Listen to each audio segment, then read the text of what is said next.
Hi guys, for today's video is ituturo ko sa inyo kung paano nyo malalaman o kung saan nyo makikita ang violation na hindi pinapakita ni Meta sa notification. So panoorin nyo tong video na to para malaman nyo. So dito guys sa may profile nyo guys, punta kayo dito sa may support inbox.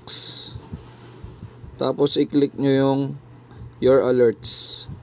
At yan makikita nyo na dyan yung mga wala sa notification.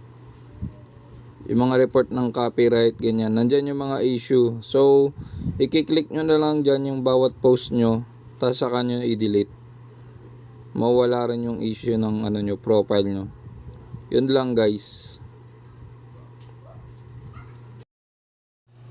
At kung nagustuhan mo itong video na to, huwag mo kakalimutan mag-like, subscribe, yun. Maraming salamat.